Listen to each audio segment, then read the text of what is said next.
Ah, bueno, pero ahí está.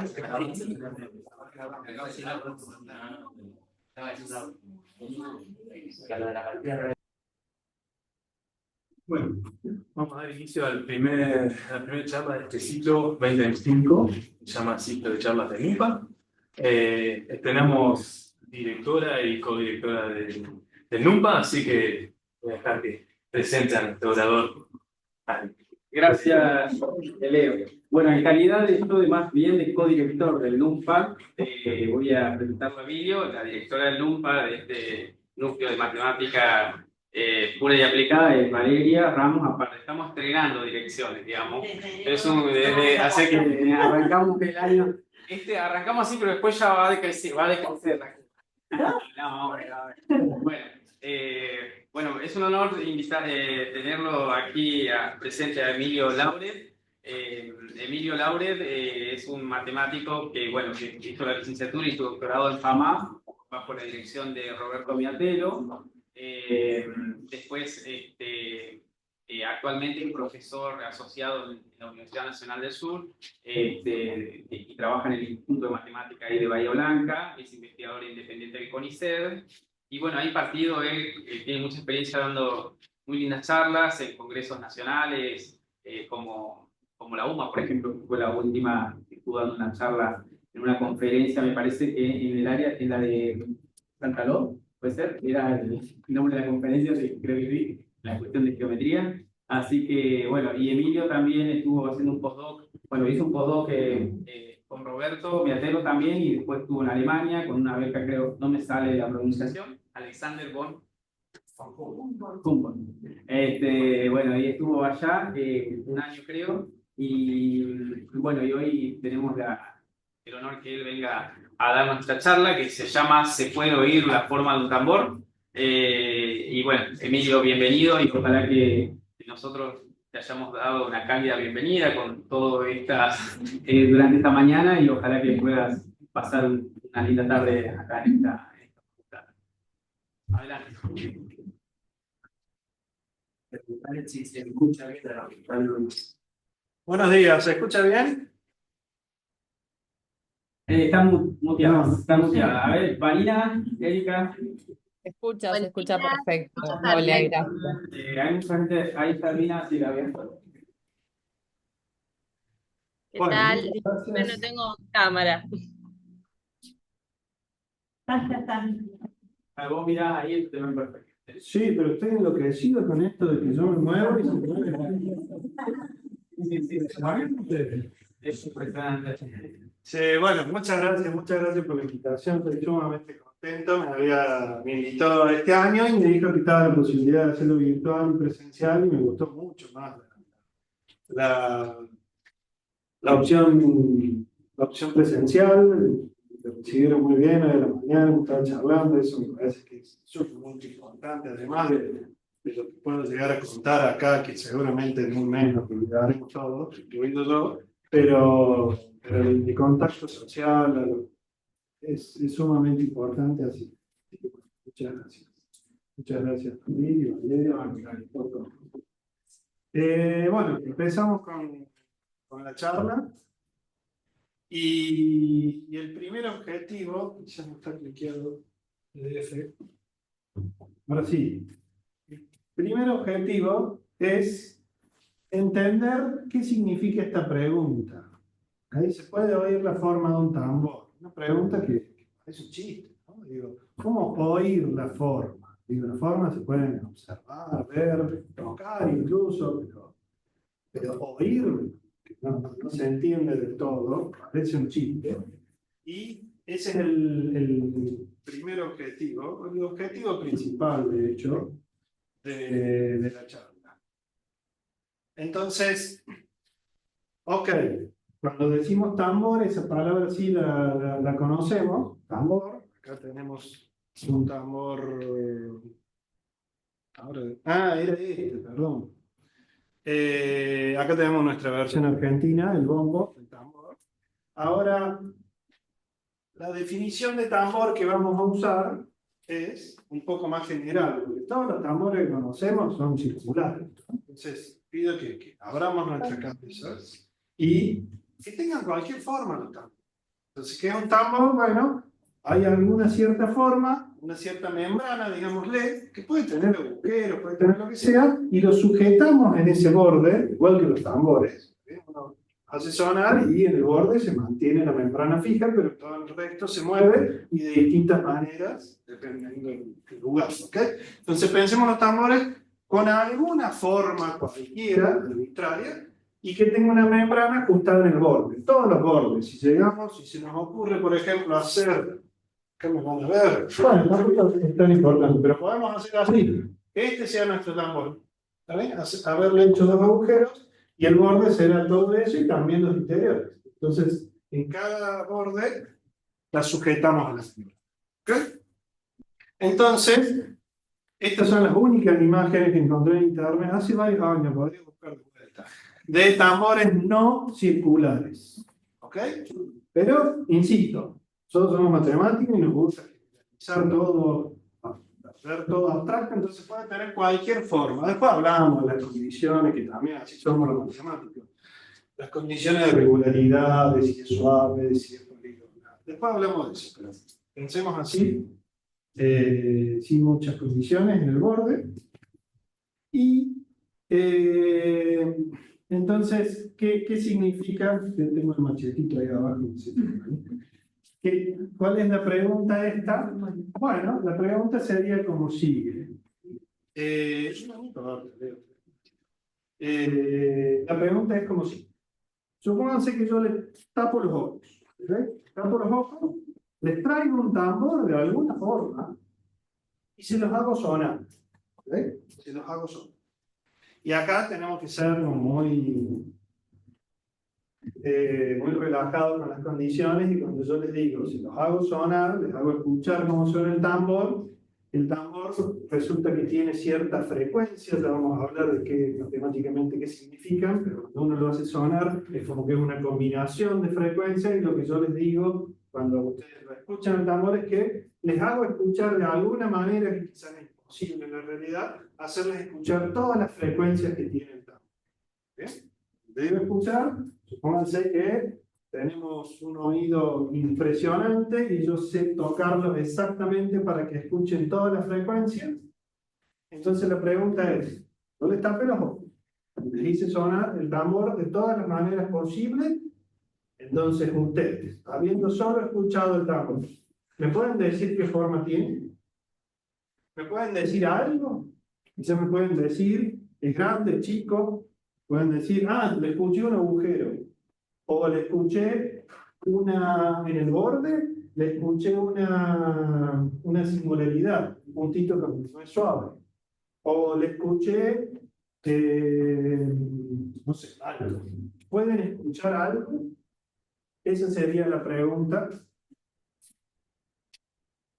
Se puede oír la forma de un tambor. ¿Okay? ¿Qué se puede escuchar de la forma? Solo sabiendo cómo suena y sin ver los signos. Entonces, ahora vamos con la interpretación matemática. Con la interpretación matemática, que antes le había puesto interpretación física, se lo cambio, vamos a interpretación matemática. Vamos ahora sí a ponerlo un poco riguroso. ¿Y qué es un tambor para nosotros? Es un dominio plano acotado. ¿Okay? En el plano, no en cualquier lado, hagan un dominio, por ejemplo, hagan una curva como lo hice, no hace falta que sea simple, pueden hacer varias, y serán agujeros lo que les queda, que sean suaves a pedazos. ¿Ok? Pueden hacer que tengan alguna de estas singularidades, pero una cantidad finita en todo caso. ¿Okay? Suave, puede ser también poligonal el tambor, ¿por qué no? De cualquier cantidad de lados. ¿Okay? Entonces, dominio plano acotado con bordes a infinito. Entonces, el sonido que emite el tambor, yo quería decir el sonido, es en realidad la frecuencia, que es como siempre, como muchas veces pasa en matemática, aparece una ecuación diferencial. ¿Okay? Son el problema de autovalores del operador menos el laplaciano. ¿Ok? Este laplaciano es la suma de los... No lo escribí, pero lo conocemos todo, en alguna materia nos aparece, la suma de las derivadas parciales. Entonces, el problema de autovalores es encontrar una función, en realidad, me interesan solo los lambda, pero para que un lambda esté en esto que le llamamos espectro, tiene que haber una autofunción, piensen si quieren, como una matriz. Entonces tienen los autovectores y los autovalores. Bueno, esto es más o menos parecido, solo que el espacio no es de dimensión finita, hay dos funciones que se anulen en el borde. Esta es una condición de Dirichlet. Hay otras condiciones, nos ponemos como la más básica, y esa condición que el borde sea cero tiene que ver con que la membrana, nosotros la golpeamos, en el borde no se mueve. No sube ni baja en el borde. El borde queda igual a cero. ¿Por qué? Porque ¿qué son estas autofunciones? No sé si lo voy a explicar bien, pero después creo que se va a entender en el caso unidimensional, que es la próxima slide. Estas autofunciones es como que es la amplitud máxima que toca el tambor en cierta frecuencia. ¿Está bien? Yo me imagino que si lo logro tocar en exactamente el medio, si es circular, es como que toda la membrana va a ser así, en el punto máximo que va a coso va a ser justo al medio, y después va para arriba y va para abajo, y no hace cosas raras, sino que va todo por arriba y por abajo. ¿Okay? En la parte máxima, esa es la autofunción. ¿Sí? Porque no depende del t esta función. No depende del tiempo, el u. No depende del tiempo. Solo del plano. ¿Okay? Bueno, en definitiva, tenemos un operador diferenciable y tenemos sus autovalores. ¿Bien? Voy a asumir esta condición cuando hable de autovalores. Fíjense que el 0 no puede ser autovalor. Y se prueba por diversas condiciones, que es autoadjunto, todas las cuestiones técnicas, que todos los autovalores en principio eran complejos. Bueno, todos los autovalores son reales, y no solo son reales, sino discretos. No puede un número repetirse infinitas veces, porque acá no es un conjunto el espectro, es un multiconjunto. Un autovalor puede estar muchas veces, como en las matrices. Matriz de identidad, tenemos un solo autovalor porque está repetido n la cantidad de filas de columnas. Bueno, acá también, pero acá estamos en un espacio de dimensión finita. ¿Podría, por ejemplo, un autovalor estar infinitas veces? No, no se puede. Y tampoco los autovalores se pueden acercar a un número. Se van al infinito. ¿Ven? Se van al infinito gracias a la compasividad. Fíjense que si tenemos un dominio plano acotado, entonces compacto. La clausura es compacta. Eso asegura esto. ¿Ok? Entonces la pregunta sería equivalente a esta.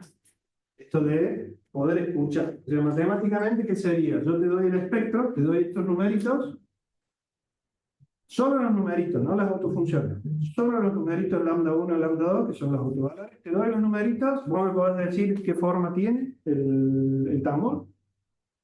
Esa es la pregunta. Y una pregunta equivalente sería: ¿qué pasa si hay dos tambores que suenan igual? ¿Tienen la misma forma? Y misma forma que sería, bueno, misma forma sería congruente, porque uno espera que si tiene un tambor y lo rota, va a ser igual. O incluso lo refleja, hace el mismo tambor, pero al revés. Lo da vuelta y hace la membrana para abajo y no sé qué, y va a sonar igual seguramente. Bueno, entonces salvo congruencia, salvo traslaciones rígidas y cosas. ¿Van a ser iguales? ¿Van a tener la misma forma? Esa sería otra forma de preguntar si se puede escuchar la forma. ¿Okay? Si existen dos tambores que suenan igual, pero no tienen la misma forma, entonces no se puede oír la forma de un tambor. Porque hay dos tambores que suenan igual, entonces si hay dos de distinta forma, no puedo decir tiene tal forma, porque después le puedo pegar a uno, pero no le pego al otro. ¿Okay? Y dos tambores que tengan el mismo espectro se llaman isoespectrales. ¿Okay? Isoespectrales. Iso es la palabra que usamos siempre en sean iguales, bueno, espectrales. Que seguramente a mí me sale isospectral. Ya lo castellanizamos al inglés. En inglés es isospectral y bueno, lo escribo así. ¿Alguna pregunta por ahora? No pregunto si se entiende, pregunto si se entiende. Bueno, seguimos entonces. Vamos a dimensión 1, a ver si logro explicar mejor esto de las autofunciones. Vamos a dimensión 1 y acá está aburrido el tema, porque ¿qué es un subconjunto del R? Y bueno, un intervalo. Y nada más, porque lo hagamos conexo, no pongamos unión. No les permitimos, es decir, hacer dos dominios distintos. Bueno, ahora tampoco. Pero en dimensión 1 es aburrido. Tenemos solo un intervalo que lo podemos pensar como una cuerda de algún instrumento musical. ¿Está bien? Entonces la forma, y esto es salvo traslaciones, este intervalo va a tener va a sonar igual que este intervalo de la misma longitud. Entonces, medio que solo la longitud determine la forma de una cuerda, ¿no? Solo la longitud y nada más. Porque estamos en dimensión 1, no podemos hacer forma rara, estamos en dimensión 1. Bueno, entonces tomemos que nuestra cuerda tenga longitud L, entonces el borde que sería, bueno, el C y el L, nada más. El problema de autovalor es igual. La Laplaciano acá que es, bueno, derivar dos veces. Derivada segunda menos derivada segunda acá. Esto es un ejercicio que se puede hacer con ecuaciones diferenciales ordinarias. Acá están las condiciones de borde. Los bordes tienen que valer 0. Bueno, se obtiene que las únicas soluciones son los senos de Kpi x sobre L. Evalúenlo si quieren al x en 0 y en L. Y fíjense que les va a dar 0, porque seno de Kpi para cualquier entero va a dar 0, ¿está bien? Y la derivada segunda vuelve a ser la misma, pero con un menos. ¿Está bien? La derivada segunda en 0 es menos. Y el numerito que sale, cuando derivas acá, va a ser el autovalor. También sale dos veces estos números, entonces te queda k cuadrado, pi cuadrado, l cuadrado. ¿Ok? ¿Y qué significa? Acá se pueden ver muy bien que en dimensión 2 no se ven casi nunca las autofunciones. Acá sí, acá se las mostré bien. Entonces, ¿cuál es? La primera es el seno, la segunda es el seno, pero hecho dos veces. Y acá tiene 3 puntos críticos, y acá tiene 4, y el késimo tendrá k. ¿Ok? Entonces me da la impresión que si uno toca la cuerda exactamente el medio, la cuerda se va a mover siempre así. ¿Bien? No sé a dónde hay que tocar para que tenga el segundo, capaz no se puede, no sé, no soy músico mucho menos. ¿Ok?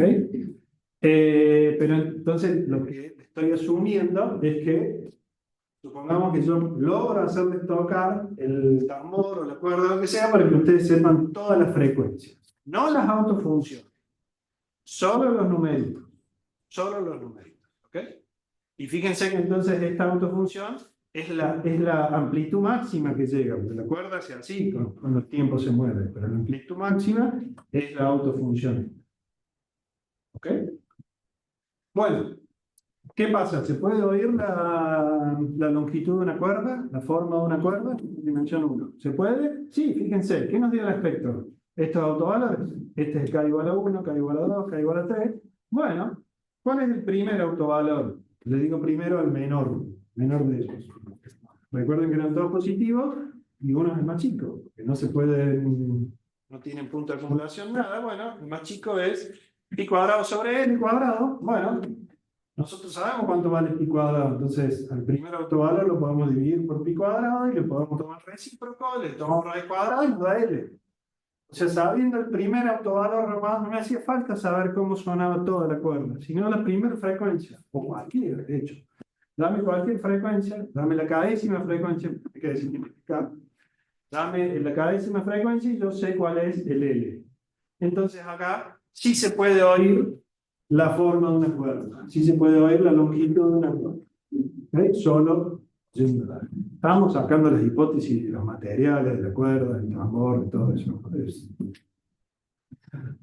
Ok, y en dimensión 2, ¿qué pasa? Acá está la respuesta.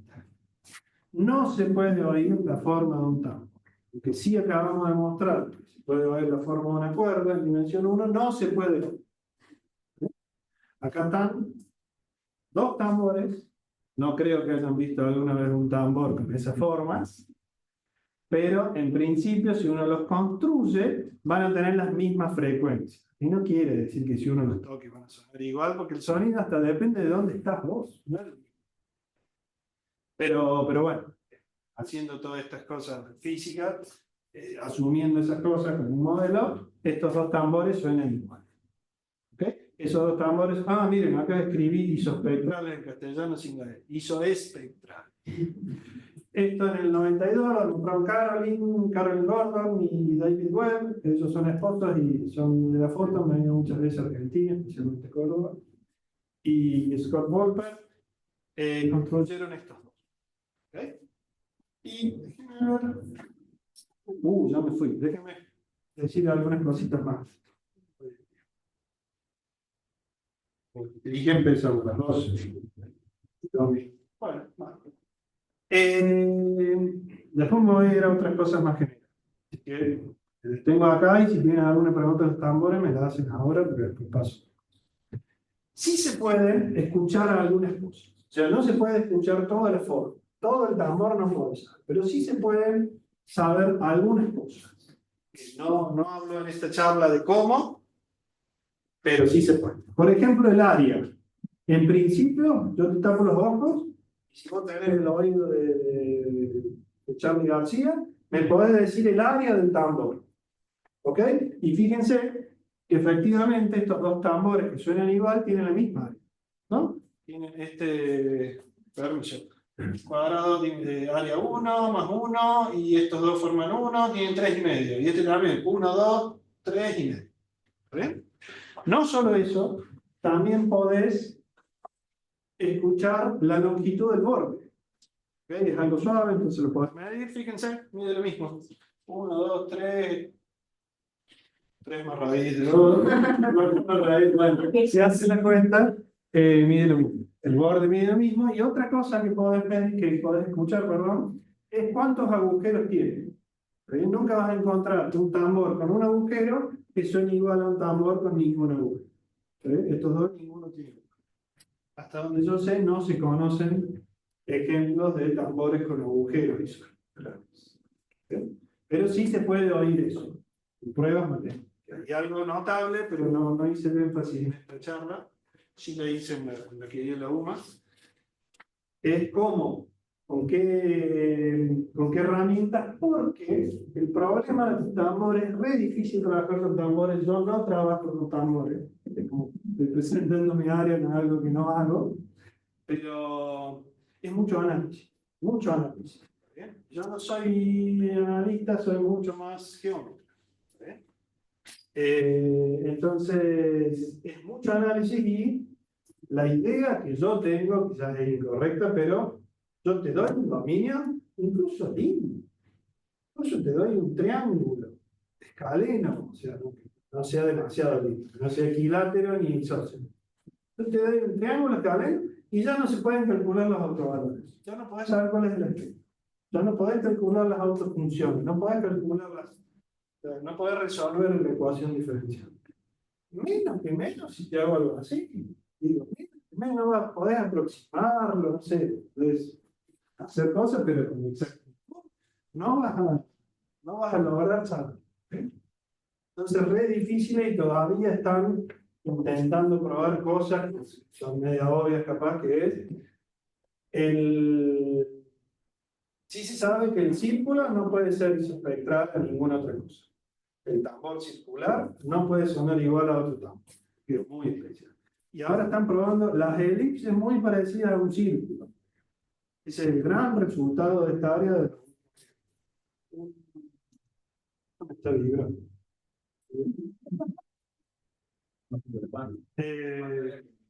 ¿Cómo? Tenía un motivo. Batería o... Quizás está medio aburrida la charla, pero si le dice, está bueno. Pasó ya, pero no sé cuál es el motivo. ¿Qué estaba diciendo? Están recién logrando demostrar que una elipse parecida, muy cerca de la cosa, no una elipse arbitraria, una elipse muy, no sé cómo se llama, es excéntrica, no sé qué, muy parecido al círculo, se puede escuchar, no puede sonar igual a otra cosa. Eso lo han demostrado. Es un área en el que no trabajo, pero explica un poco de una manera linda, los tambores, Anotemos entonces. Entonces, ahora sonaron. Ahora los meto en mi área de investigación. ¿Ok? No se asusten, voy a hacer, o sí, asústense, pero voy a hacer el mayor intento para que se entienda. A ver, trabajamos en variedades diferenciales. ¿Está bien? Que me acabo de enterar que no ven en la licenciatura. Pero no es grave. Piensen, por ejemplo, en la esfera. ¿Bien? ¿Qué son las variedades diferenciales para mí? Por empezar, es horrible. Esa materia es feísima. Yo la doy y es horrible. Es súper técnica, súper, no sé. Pero, ¿qué es lo que se hace en esa materia? Lo que aprendieron en análisis 1 es análisis o no sé cómo se llamará acá, análisis de una variable. Análisis en la recta real. Deriva el coso en la recta real. Después ya viene lo más difícil, que es en varias variables. ¿Bien? Entonces ahí ya aparecen superficie, aparece el gradiente, aparecen varias cosas más complicadas. Bueno, las variedades diferenciales es como un espacio en donde podés hacer cálculo, en el sentido de derivar de cosas, pero en algo más arbitrario que RN. Porque en la materia análisis de varias variables te quedas siempre en RN o en abierto. No te vas a otro lado. Bueno, esta te podés ir a otro lado. ¿Está bien? Y siempre tiene algo con geometría, pero a mí no me gusta en las materias. En la 1 se llama geometría diferencial, o geometría 2. En Córdoba, geometría superior. Pero como no tiene mucha geometría, es más análisis. Y de hecho, si van a la clasificación de la temática de la AMS, no sé quién hizo esa clasificación, es análisis global, así se llama, que caería dentro de eso, análisis global. No es tanto geometría, sino análisis global, que es hacer análisis, pero no en RN, sino en variedades diferenciales. ¿Okay? Puede hacer análisis en muchos otros lugares, CAFO, espacios métricos, esto sería en variedad. Ahora, a las variedades que, no sé cómo comenzarlo de que son algo muy parecido a RN. Localmente es un RN. ¿Bien? Por ejemplo, la esfera. La esfera localmente es un plano. ¿Bien? Localmente. El problema es que tiene algo, tiene una curvatura ahí que no podemos ver. Pero localmente es un plano que lo hicimos así y en topología podemos mover todo sin romper y es lo mismo. Acá lo tenemos que hacer suavemente para que siga siendo lo mismo. No podemos agarrar una hoja de papel y dejarle una punta así que quede un cono. No va a ser lo mismo. Pero si lo haces suavemente, e incluso localmente es esto. Entonces, después lo pegas y la esfera es una variedad diferencial. Noten que la esfera nunca, en análisis de varias variables, no trabajan con una esfera. Siempre es el borde de algo. Nunca se trabaja con una esfera. Bueno, en variedades sí se puede. Y no solo trabajo con variedades diferenciales, sino variedades riemannianas. ¿Qué es? Es ponerle a algo que se llama espacio tangente un producto interno. O sea, ustedes piensan en RN una curva. Cuando derivan en un punto, ¿qué les queda? Una flecha, que es un vector. ¿Dónde vive eso? De vuelta en RN. Bueno, en una variedad diferencial, tomen una curva, la deriven y va a quedar en un espacio vectorial que se llama espacio tangente. Que el RN es un espacio. El problema de RN es que es las dos cosas al mismo tiempo. Es el espacio abierto y es a su vez el espacio tangente, porque es un espacio vectorial y podés sumar, restar, multiplicar por escalares e incluso tener un producto interno. ¿No? RN tener producto escalar canónico. Bueno, le tenés que poner a las variedades diferenciables una métrica riemanniana que es en cada espacio vectorial un producto interno. ¿Y para qué lo haces? Para poder medir cosas. Suponete que tenés una curva. Créanme que se entendió lo que dije de que es una variedad diferenciable. M. Por ejemplo, la esfera. Entonces ahora, ¿qué pasa?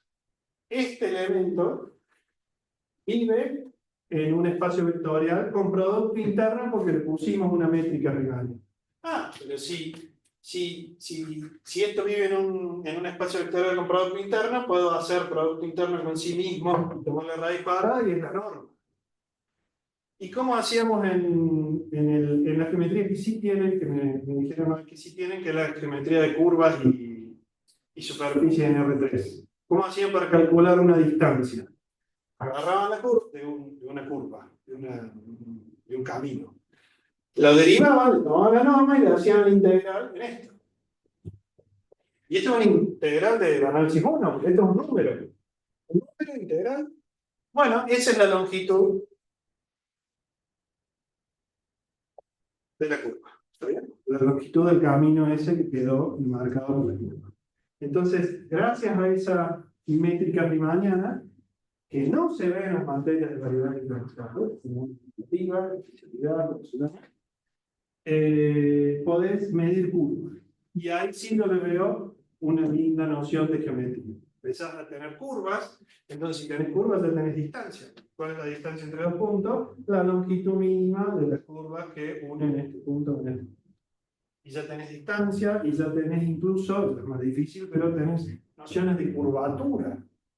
¿Okay? La esfera tiene curvatura, plano no, plano es plano. Tiene curvatura, es curvatura cero, después hay cosas de curvatura negativa, igual que tenemos la superficie, todo lo que es otra cosa que no me acuerdo qué era. La silla montaje, no me acuerdo. Bueno, tenemos toda esa geometría.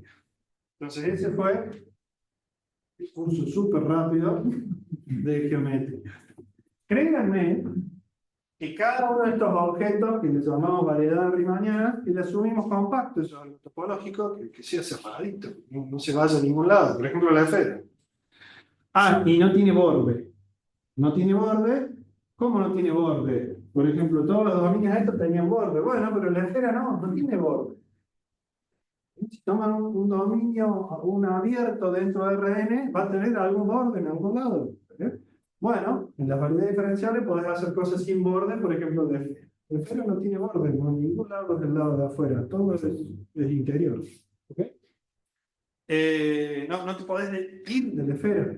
¿Ven? Si no estás en la esfera no te podés ir a ningún lado. Entonces, créanme que en cada uno de estos objetos tenemos un laplaciano, que le pusimos de nombre Laplace-Beltrami. Y bueno, créanme que cumple más o menos lo que se cumplía antes. Tiene los autovalores, por ser compactos, no hay puntos, no se acumulan en ningún lado, sino que se van al infinito. Acá fíjense que el 0 es autovalor, porque al ser compacto podés tener las funciones constantes. Y es esperable que una función constante la derives una vez nomás y ya te dé 0. Entonces, multiplicar la relación, con más razón te va a hacer 0, porque es derivar dos veces. Entonces tenés las funciones constantes que te van a dar el autovalor 0, pero va a repetirse una vez nomás y después todos los otros son positivos. ¿Ok?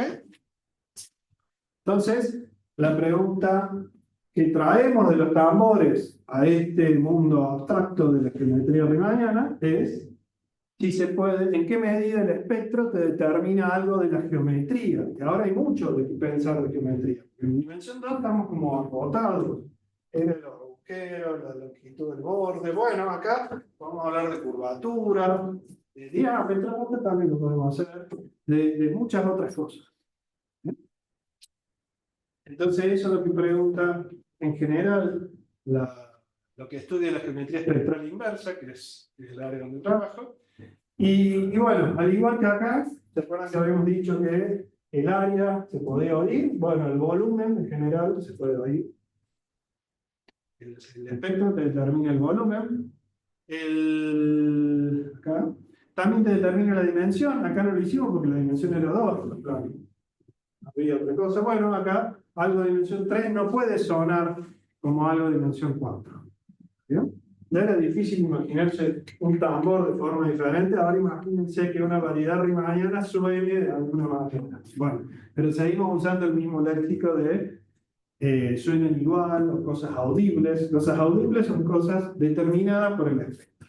Cualquier cosa que quede determinado, y estos son cosas que están determinadas, audibles. El volumen, la dimensión y algo raro que es con geometría, la curvatura total escalar. Pero al igual que en los tambores, no mucho podemos oír, no mucho. Y a diferencia de los tambores, acá hay ejemplos de muchísimas más formas, muchísimas cosas raras. ¿Ok? Y entre las... Ok, ya lo dije. Esos eran los resultados positivos. ¿Está bien? Se divide el área en resultados positivos. Probable que se puede determinar, y los negativos es probable lo que no se puede determinar, lo que no se puede escuchar, lo que no es audible. ¿Bien? ¿Cómo se prueba que algo no es audible? Digamos el diámetro. Probable que el diámetro no es audible. Bueno, tráeme dos variedades riemannianas de diferente diámetro, pero que suenen igual, que sus espectros sean el mismo. Así se prueban con cosas, con objetos, con pares isospectrales, que uno tenga una propiedad y la otra no. Así se prueban las propiedades o objetos, lo que sea, no audibles. ¿Bien? Y desde el 64 tenemos un ejemplo, que son toros, ya vamos a hablar más de toros, y aparecieron un montón. No solo ejemplos, sino construcciones, métodos que funcionan en un montón de lugares, que son, no solo suenan igual con el operador de Laplace, sino con otros operadores. Es larga la historia. Y también lo que se obtuvo es que muy pocas cosas son audibles. No solo la clase de isometría, que acá ¿qué sería? En los tambores habíamos dicho salvo congruencia. Bueno, acá sería salvo isometría. Dos objetos en geometría riemanniana se dicen isométricos si hay una función que no solo preserva todo, la topología, la estructura diferenciable, sino también la geometría, preserva todas las medidas. Bueno, la clase de isometría no se preserva, pero muchas otras cosas más. Geometría local, esto es algo más complicado, pero incluso cosas de topología no se preservan. O sea, ¿cómo las variedades diferenciales van a ser igual geométricamente si ni siquiera topológicamente eran igual? Acá la topología que podemos ver es de la cantidad de agujeros, y acá sí se preserva. Bueno, en general no se preservan cosas básicas de la topología, por ejemplo, los grupos fundamentales, los cubrimientos, el número de Betti, muchas cosas complicadas. ¿Está bien? Pero esa es la idea que les quiero dejar. Mucho no se puede escuchar dentro de las variedades riemannianas. ¿Ok? Y al igual que en los tambores, no podés casi nunca calcular, te doy una variedad diferencial en medio arbitraria, ya no te puedo calcular el espectro. ¿Está bien? Pero en la matemática nos la ingeniamos para saber cosas por más que no sepamos calcular. Entonces, ¿preguntas hasta ahora?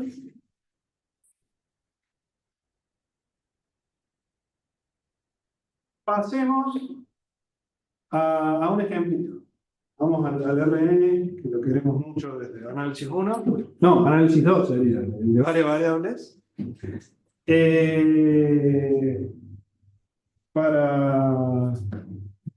O sea, David me dijo que prepare, o es lo que entendí, que prepare más una charla abierta y más interesante para los estudiantes también. Sí, no que venga y cuente mi resultado para cosas, porque eso no los va a impresionar. Esto tampoco, pero al menos es más interesante, me parece. Entonces, en la ecuación euclídea los conocemos menos. Desde ya ofrezco mis disculpas que los geómetras hacemos esto, fíjense. Le ponemos el menos al laplaciano. El laplaciano para los físicos, para los analistas, no sé tu opinión, es sin el menos. Bueno, nosotros se lo ponemos al menos para que nos quede todo positivo, todo listo. Entonces, ese es nuestro laplaciano. Y hagamos esto. Les propongo esto. Tomen un elemento en Rn, un punto, un vector le llamamos, un vector B. ¿Okay? Y nos construimos esa función. Una función que va de Rn a C, no a los reales, a C, no es tan grave, a C. Y hacemos así. E a las 2pi, X es la variable, es un vector de n coordenadas, y B es nuestro vector fijo de allá. Entonces hacemos el producto interno. X1B1, X2B2, etc. Más X2B1, etc. Y ahí tenemos una función que llega a C, pero no. ¿Ok? Entonces le apliquemos el laplaciano. Créanme, las cuento, no lo vamos a ir haciendo, pero fíjense que se ve rápido. Si derivas con respecto a XY, bueno, va a bajar 2 veces eso. ¿Y qué nos queda? Nos queda el 4pi cuadrado, que bajó 2 veces, y nos queda, derivar con respecto a XJ, te va a bajar BJ 2 veces. Bueno, pero es la suma, porque estás haciendo suma acá, por cada derivada parcial. Entonces te queda la suma de los cuadrados, que es la norma al cuadrado del vector B. ¿Muy bien? Te quedó eso. Entonces, ¿qué es? Una autofunción. A nuestro operador le aplicamos la FB y nos dio un múltiplo de la FB. Ah, bárbaro, ya tenemos autofunciones. Sí, pero de un espacio que no es compacto. Recuerden que necesitamos compacto. ¿Ven? Entonces no nos interesa tanto, porque si vos no le pones compacto, el espectro ya es algo muy complicado. No es solo discreto, sino que tiene su parte continua, más complicado. ¿No? Hay muchas formas de hablar de isospectralidad en ese contexto. Nos quedemos en el compacto. ¿Cómo resolvemos esto? Con los toros planos. Déjenme hacer el intento de explicar qué es un toro plano. Tomen en RN un retículo, que en este contexto, yo sé que en lógica se usa mucho la palabra látiz o retículo, pero en este contexto es esto. Tomen una base de RN y háganle las Z combinaciones, o sea, el grupo aditivo. Pueden sumar los vectores de esa base, pero no pueden multiplicarlo por un medio o por cualquier escalar. No, súmenlo. Súmenlo. Van a multiplicarlo por 5, que sería sumarlo 5 veces al mismo. ¿Está bien? Pero por números enteros. Y sí puedes ponerle por -1. Entonces tomás el retículo, sería algo así. Este vector y este vector, que sería, bueno, color, sería este punto que es el origen, porque lo sumamos veces, pero también este. Y quedan como los vértices de la famosa tela metálica, ¿no? Eso sería como un retículo. Entonces, lo que hacemos en geometría es cocientar. ¿Ve? Y le llamamos toro plano. Vamos a ver por qué. Cocientamos. ¿Qué quiere decir cocientar? Bueno, acá son clases, los elementos de este coso son clases. Entonces la clase del B, tengo dos elementos en RN, B y W. Van a estar en la misma clase si la resta está en el lápiz. Entonces, ¿qué significa más o menos? Que este punto está en la misma clase que este. Supongo que los que están en Zoom me ven haciendo esto. Sí. Este Sí, punto, sí. gracias. Este punto está en la misma clase, porque réstenlo. Este menos este te da ω1 en este gráfico. Ah, entonces está en el lápiz. ¿Ven? Entonces este está acá. Y este también. Y este también. Este. Me perdí. Sí, no, está bien. Este también, ¿está bien? Si tienen uno, van sumando cosas del lápiz, entonces cuando lo resten le van a quedar el lápiz. Entonces, ese punto sería la clase de equivalencia de todos estos puntos a ese sumarle cualquier elemento del retículo. Le digo lápiz, pero en castellano es retículo. ¿Vale? Entonces, eso sería el plano. Eso sería el toro. Identificar estos puntos. Entonces, imagínense que yo vengo caminando acá, me acerco al borde y ¿qué va a pasar? Aparezco de este lado y sigo en la misma dirección. Y voy caminando para arriba, pero aparezco acá abajo.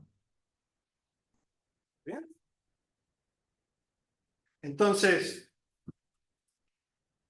topológicamente, es esto que conocemos por toro, que es la dona o la cámara del auto, ¿ven? Que vas por acá, vas caminando y llegas al mismo. ¿Ven? Llegas al mismo. Bueno, acá también. Acá todo este lado está identificado con todo este lado y todo este lado con este lado. Pero, acá viene el pero, topológicamente es eso, pero nuestro es plano. Nuestro toro es plano. Nosotros estamos en cualquier punto y es plano, como la Tierra, según cierta persona. ¿Está bien? Es plano. Es plano. Como la Tierra. Es extraño pensar en esto porque es compacto y plano. Nosotros, ¿qué conocemos por plano? El plano, el R2. El problema es que no es compacto, te vas a cosas. Bueno, pero hay cosas de dimensión 2 planas, que son, por ejemplo, estos toros planos. ¿Bien? Es homeomorfo esta dona, pero es plano. Es difícil imaginarse. De hecho, en un cierto tiempo, los físicos teóricos estaba la posibilidad de que el universo sea un no toro, no de dimensión 2, sino de dimensión 3, un toro plano de dimensión 3. Estaban pensando, era una posibilidad, que fuese compacto. Ahora no, ahora están más con que es infinito, que se va expandiendo y que tiene singularidades. Bueno, se puso más complicado. Sigue siendo geometría, se puso más complicado. Pero era una posibilidad que sea algo de dimensión 3 compacto. Porque el compacto, ¿qué hace? Que no es infinito, que no te podés ir a cualquier lado, podés llegar en tiempo finito a todo, ¿no? Porque le das la vuelta, habrá caminos más lejos, más cerca, pero llega siempre. Bueno, vamos a ponerle velocidad. Entonces, ¿cómo? Vamos bien, está bien. Entonces, esta autofunción que habíamos encontrado, ¿cuándo va a inducir esta? ¿Cuándo va a inducir una función en este cociente? Bueno, cuando yo lo evalúe y me dé en este punto lo mismo que en este, lo mismo que en este, porque si no, no va a estar bien definido. Si en este punto da algo y en este da otro, no está bien definido. Tiene que darme lo mismo en todos los representantes de una clase. Entonces, para crear eso, tomamos, dado el látiz, incluso el látiz acá directamente, retículo, tomamos el retículo dual, el látiz dual. Voy a ir un poquito más rápido, perdón. ¿Qué es? Bueno, son todos los vectores en Rn y cuando le haces producto interno con uno de los que ya están en el látiz, te da entero. Entero, no racional, no real, entero. ¿Ok? Si toman el Z2 dentro del R2, el dual es de vuelta Z2, vuelve a ser Z2. Pero si toman dos Z2, el dual va a ser un medio Z2. El 2S te va a dar lugar para que pongas un medio. Bueno, no siempre el látiz dual es igual al látiz. Y si tomamos el B que esté en ese lambda estrella, acá está la cuenta, pero no la voy a explicar para no perder tiempo, eso es lo que le teníamos que pedir para que esté bien definido la función en estas clases de equivalencia. También me importa en cuál punto del látiz lo tome, si en cuál clase de equivalencia, si acá o acá o acá o acá o acá o acá, esa función va a dar igual. ¿Está bien? Porque justo te parece un término, pero como esto es entero, y a las 2pi por un entero, vuela. ¿Está bien? Entonces eso es lo que le tenemos que pedir. Que el B esté en el lugar. Entonces una autofunción del laplaciano del toro. Es una función bien definida del toro, ya habíamos probado que era autofunción. Y se prueba por cosas de análisis, creo que es Stoneby, Strasso, o no sé qué teorema, que medio que no hay más. No hay más autofunción, no puede haber más autofunción. No me voy a meter en esto, pero no hay más. Entonces el espectro son todas estas. Voy a agarrar cualquier vector en el látiz dual, calcular este número, que es tomarle norma cuadrado por esto, y esos son todos los números. Y algunos se repetirán. Si un elemento B está en el látiz dual, el menos B también va a estar. Entonces ya se repite 2 veces. Y se puede repetir más de 2 veces. Siempre va a ser una cantidad par, por esto de que siempre el más y el menos está. Salvo el 0 lo podés hacer solo de una forma, con el vector 0. Y bueno, ahí tenemos el espectro. Y otra forma es hablar de la multiplicidad, que un número así, ¿cuál va a ser la multiplicidad en el espectro? Si la multiplicidad es 0 es porque no estaba en el espectro. Pero entonces, ¿cuántas veces se repite la cantidad de elementos en el látiz dual que tienen norma al cuadrado igual a 1? Esa es otra forma de expresar el espectro. Entonces, cuando uno toma un látiz arbitrario, no necesariamente el dual del otro, un látiz arbitrario con esta norma al cuadrado, que es el tomar el producto interno en sí mismo, es algo que en teoría de números se llama forma cuadrática. Yo de hecho hice el doctorado en esto, en algo de teoría de números, y de poco me fui escapando y llegué a esto. Pero esto es algo, un objeto de teoría de números. Y lo que probó Milnor, este primer ejemplo de isospectralidad en el 62, y acá viene algo que todavía me impresiona, fue un paper de una página. Un paper que revolucionó toda la geometría y tenía una página. Y lo que hizo fue esta cuentita que estamos haciendo ahora. Si tomamos dos toros, les calculamos los duales, ¿cuándo van a ser isospectrales? Cuando pase esto, cuando las multiplicidades, fíjense que es esto que tenemos acá. Una forma de expresar el espectro es diciendo cuántas veces se repite, cuál es la multiplicidad de todo número. Bueno, va a ser así cuando estos dos números coincidan. ¿Y qué es eso? Si tenemos una forma cuadrática, por ejemplo, la suma de los cuadrados, esto es una forma cuadrática, es un polinomio homogéneo de grado 2. Bueno, ¿qué números se pueden representar? ¿Qué números se representan como una forma cuadrática? Entonces, tradujo este problema de geometría espectral a un problema de teoría de números. Si existen formas cuadráticas que representen los mismos números. ¿Y qué pasó? Ese problema ya estaba resuelto, por eso tiene una página. ¿Está bien? Ya en teoría de números, con cosas de teoría de números, habían demostrado que hay toros, que hay formas cuadráticas que representan los mismos números. Entonces, inmediatamente los toros correspondientes, los toros planos, son isospectrales. ¿Está bien? Y bueno, la historia siguió. Estos tenían dimensión 16, lo fueron bajando, hasta 4 hay, y el 2 y 3 no hay. Bueno, y podemos frenar. Acá tenía algo más, pero Estamos bien. Bueno, pero hasta 1:30 tenemos el salón, pero no, 1:15 nos tenemos que ir al almuerzo. Ah, no. No. Bien, bien. son responsables. Mañana te van a explicar. Bueno, intento hacerlo en 8 minutos. 8 minutos. 8 minutos. Quiero intentar construir explícitamente dos toros planos isospectrales. Convencerlo de que existe. Y esto es algo de Conway. John Conway, un matemático impresionante, Sloan. Se le ocurrió a él hacía cosas difíciles, pero las explicaciones tenían que ser fáciles. Y este es una de mis favoritas. Tomemos dos códigos binarios. ¿Qué es un código?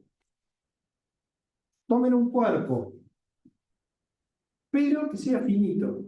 Cuando uno piensa en un cuerpo, los reales, los complejos, los racionales, bueno, pero tomen uno finito, Z2 por ejemplo, Z3, ZP. Los cuerpos siempre tienen que tener cardinalidad, una potencia de un primo. ¿Bien? ZP, los números de 0 a P-1, que cuando los multiplican hace siempre módulo P. Eso termina siendo un cuerpo. ¿Pero hay más? Entonces tomen espacios vectoriales con respecto a ese cuerpo. Si el cuerpo tenía una cantidad finita de elementos, un espacio vectorial de dimensión finita va a tener una cantidad finita también de elementos. Entonces, un código binario es, tomen el cuerpo 0 y 1, nada más, Z2. Y entonces tomen vectores. Las filas son los vectores. El vector 0, 0, 3, 1, 1, 0, 0, 0, y así. Supónganse que tiene estos dos vectores. Súmenlos, ¿y qué les da? 1, 1, 1, 1, 0, 0. Acá está. ¿Está bien? Un espacio vectorial que tiene que pasar. Cuando sumas dos vectores, tiene que caer ahí. Un subespacio. Tiene que caer ahí. Entonces los códigos son subespacios de espacios vectoriales de dimensión finita, de cuerpo finito. Bueno, estamos en Z2 y acá tenemos un espacio vectorial de dimensión 8. Entonces tenemos estos dos cuadros, códigos. Entonces, son subespacios. Fíjense que si suman 2, caen. Multiplicar por escalar no tiene sentido. ¿Cuáles son los escalares? 0 y 1. Entonces son subespacios, porque sumen dos filas y le va a caer otra. Súmenla con sí misma y le va a quedar 0. Y se cumplen otras cosas más. Después vamos a verlas. Pero lo que hacemos es, tomamos la función de Z6, tomen ahora coordenadas enteras. 6 vectores de longitud 6, de dimensión 6, pero con coordenadas enteras. Y a cada coordenada le hacen una clase de equivalencia. La clase de equivalencia es si era par te da 0, si era impar te da 1. Solo eso. ¿Bien? La clase de equivalencia toma de Z, Z2. Bueno, pero eso 6 veces. Y lo que hacemos es, construimos el látiz así. Toma la preimagen de este látiz. O sea, toma la preimagen del vector 0, 0, 0, 0. O sea, que son todos los elementos en Z6 con todas coordenadas. Toma un hilo, unión, con la preimagen de esto. O sea, las coordenadas en Z6 con las dos primeras coordenadas impares y todas las otras. Y así, pum, pum, pum, este es el lambda 1, y con el segundo código, el lambda 2. ¿Sí? Y así te construís el lambda. Y es algo como visible. Se te puede ver. Puede ver cuáles son los impares, los pares, etc. Entonces, lo increíble es que estos dos látices cumplen lo que nosotros queríamos. ¿Está bien? Que en cada punto, ustedes me dan un número real y va a haber en cada uno de los dos látices la misma cantidad de puntos cuya norma al cuadrado te da tu número.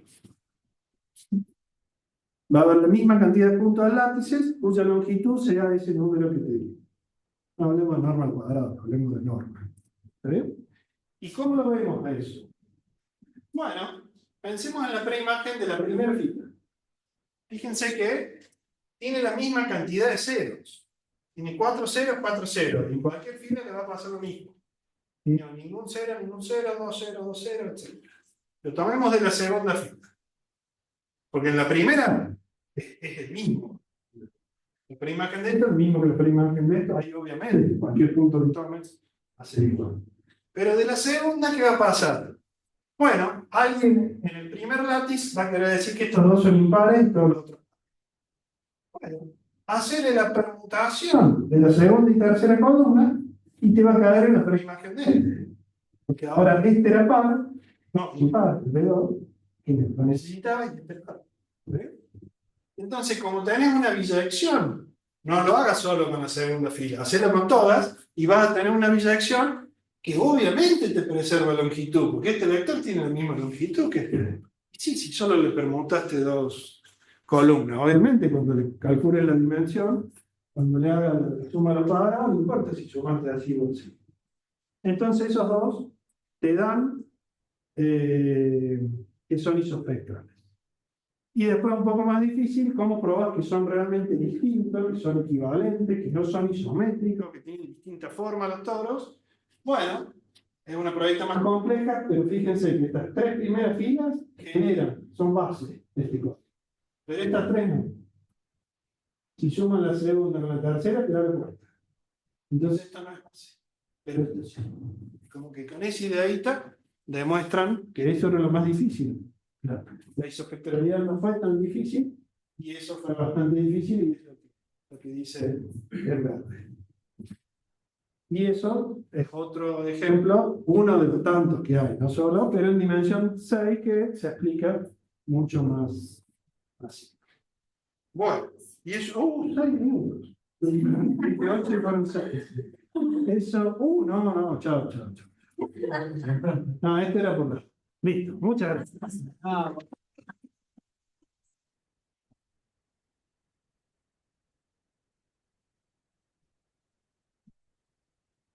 Bueno, gracias Emilio por la charla.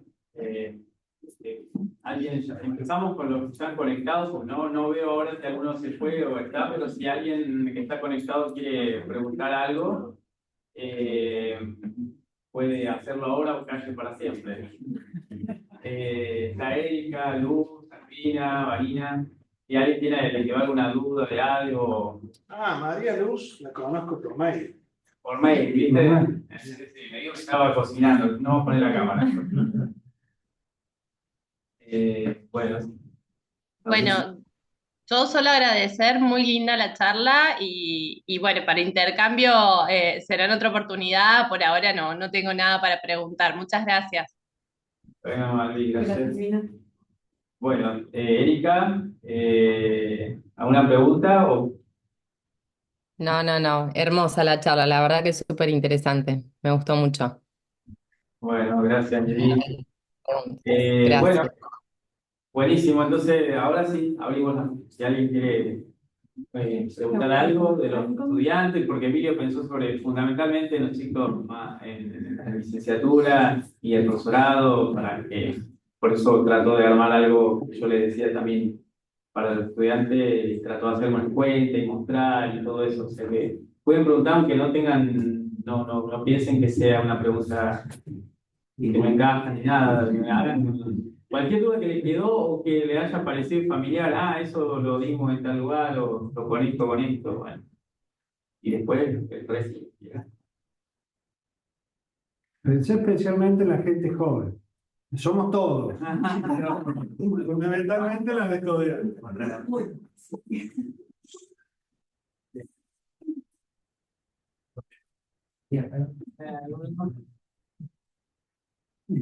Bueno, yo ahora sí pasamos a.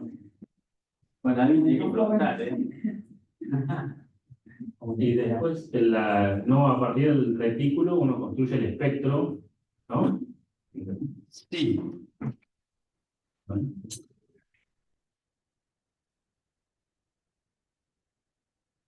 El espectro, yo te doy cualquier retículo, la verdad. Vos por tu cuenta te calculás el lambda estrella Claro, y por tu cuenta calculás las normas al cuadrado y te dan esta sucesión de números que en definitiva eso es el espectro. claro. Pero es excepcionalmente Y después de ahí uno determina si empieza a usar la multiplicidad de abajo para saber si son. isospectral, si son así. Sí, Claro. exactamente. Y si uno da puede dar un espectro y tratar de buscar. Ese sería otro problema y es más difícil. Claro, Porque en general, si yo te doy porque no vas a obtener, digamos, cosas isoespectrales. Exactamente. Ese es el problema. De hecho, está demostrado. Claro. Genéticamente, vos agarrás uno al azar, salvo que agarres uno que está ahí. Sí. Si vos agarrás uno al azar, no va a sonar igual que ningún otro toro plano. ¿Está bien? Pero hay algunos metidos en, no sé, lo que decía el resultado era Y para un subconjunto de complemento de medida nula. Es algo que encuentre algo acoso, todos esos. no, igual que en el caso que demostraron en el ejemplo, que había dos También, que no sonaban iguales, pero se puede, bajo ciertas restricciones. exactamente. Y se espera que la mayoría no suene igual a otro. Claro. Se espera que la mayoría. Pero en ese caso no hay mucho demostrado, me parece. Me parece. Como te digo, recién están logrando probar que algo parece una elipse, parecía un círculo, no suena igual al otro. Y bueno, algo arbitrario es bastante difícil. Te pregunto, Emilio, esos 4 pi cuadrados, en general hay algo como general, eso que sale esa constante así. Eso te quería decir. Ah. Esto de los toros planos es algo excepcional que vos puedas calcular todo el espectro. Es excepcional.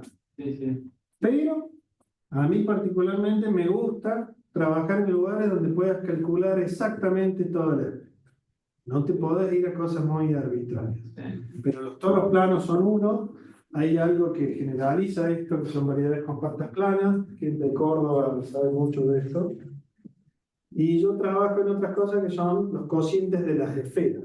Vos tenés una esfera y tenés un grupo finito y podés hacer el cociente.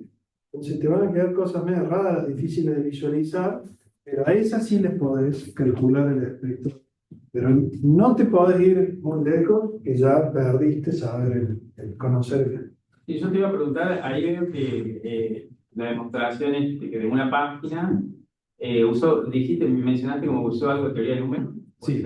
O sea, digo, es una rama, una cosa que lo dije a Emilio, que él trabaja efectivamente aparte de geometría espectral o geometría inversa más precisamente, como dijo, que también hace cuestiones de álgebra de Lie y teoría de números, y por eso te iba a preguntar si era una herramienta que últimamente se está usando, teoría de números dentro de esta parte de la geometría para este tipo de problemas. Es como una herramienta que la están usando o fue una técnica especial que se usó ahí nada más y no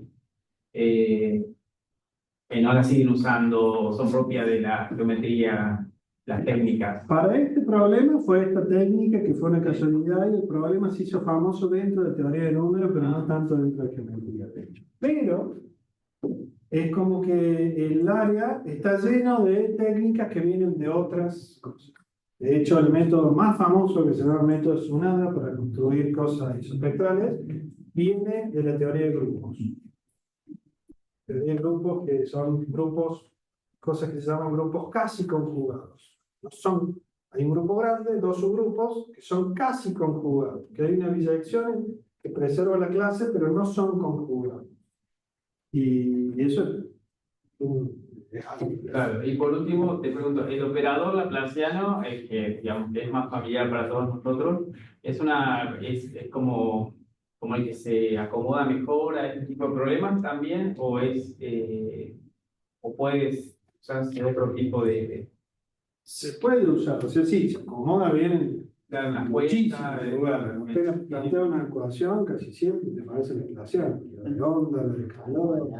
y todas las de... Y este ejemplo del espectro, cómo se escucha, es otro ejemplo.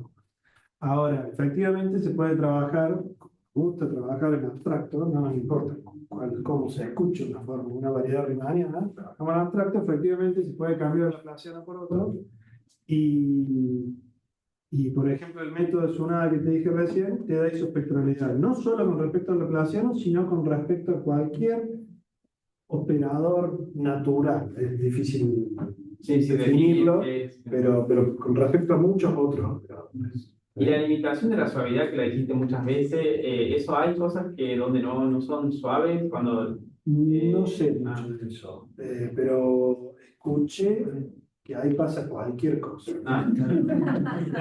No podés escuchar el volumen, algo chiquito puede ser isospectral, algo grande. Que lo escuché de alguien. Bueno, no voy a dar nombre porque está grabado.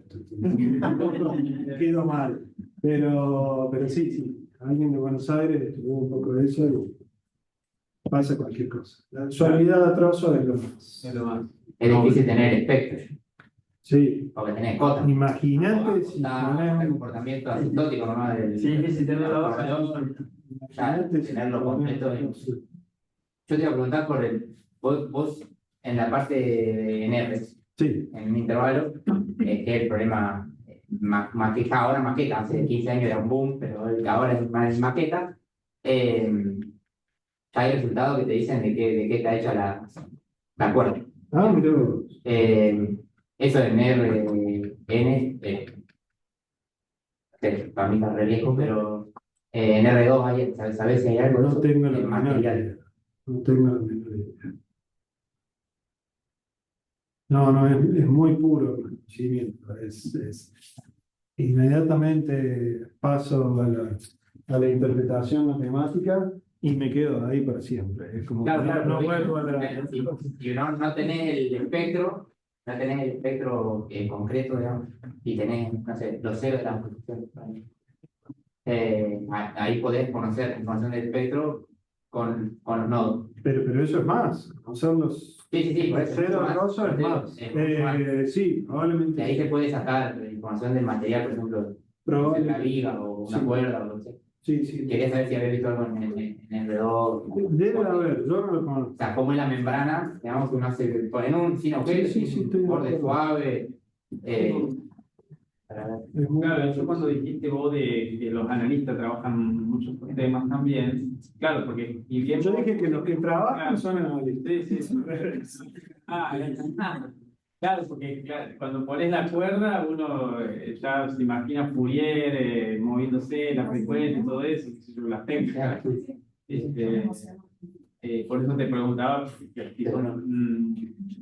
lo ataca, ¿a dónde está, cuál es el enfoque que hacen los analistas que en este tipo de problemas, dónde está la artillería que... Muchos sistemas dinámicos. Ah, Mucho de eso. Mucho del billar. Que siempre ponen este estadio de fútbol. Uy, qué feo, ¿verdad?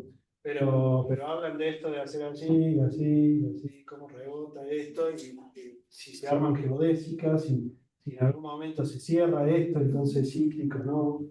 Todas esas cosas. Es un enfoque muy usado para ver. Hace lo mismo con el dominio que vos dijiste, ¿no? Y si llegan a esta trayectoria cerrada, tener las mismas longitudes, te va a decir algo de la. Pero no sé mucho más de eso. Bueno, estamos entonces. Muchísimas gracias. Agradecemos la presencialidad de haber venido acá. Yo les agradezco que me hayan recibido. Muchas gracias. Gracias, Emilio. Un aplauso.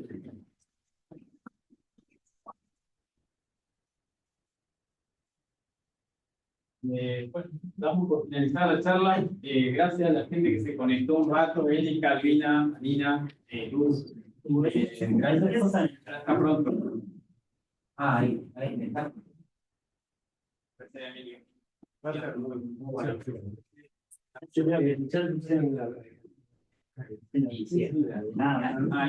Están poniendo gracias a la secretaría de Sí, ¿Cómo se ahora? Puede buscar el chat de eso.